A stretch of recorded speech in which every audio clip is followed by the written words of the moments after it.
miigaf 114 labadana garbasanimada digi karno 16 sakinaabada isku soo boojay.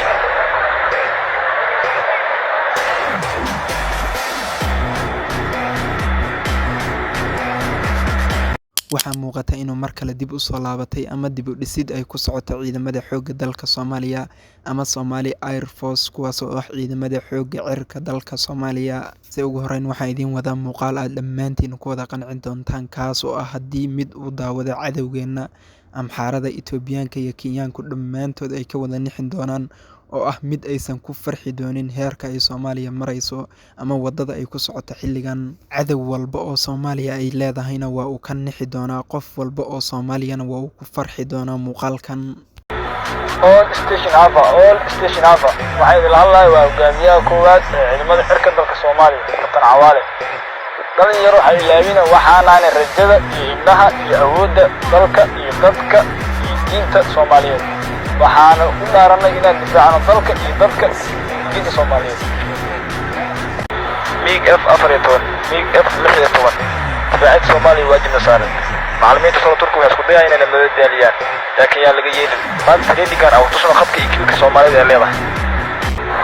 miigaf 114 labadana garbasanimada digi karno 16 sakinaabada isku soo boojay.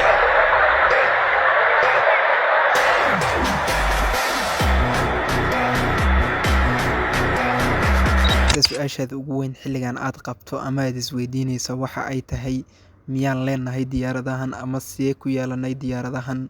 waan ogahay su-aashaas ayaad isweydiinaysaa, balse ogow in aanu nahay dal soo koraya oo aan la ogolayn xogihiisa sirta inay bannaanka u baxaan oo aysan wasaaradana gaashaandhigu aysan nala wadaagin oo aysan bannaanka soo dhigin hubka iyo ciidamada cirka oo Soomaaliya leedahay. sidoo kale ogow hubkan iyo diyaaradahan ma ahan qasab inay yaalaan Muqdisho ama meel ka mid ah Soomaaliya, balse muhiimadu waa in ay Soomaaliya leedahay diyaaradahan iyo hubkan oo kale mid la mid ah. sidoo kale ogow xaqiiqda dhabta ah aan dhagahaaga lagu dhibcinin ama aan lagu sheeginin waa in ay Soomaaliya diyaaradahan iyo hubkan ay leedahay, balse waxaad isweydiinaysaa sidee ku ogaa karnaa ama aan ku xaqiijin karnaa.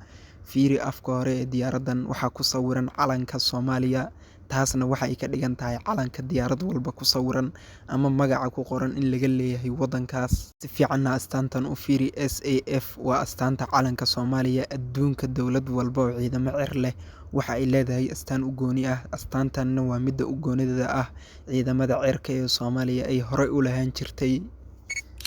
all station Alpha miigaf 14 miigaf 16 kala dhaqaaqa.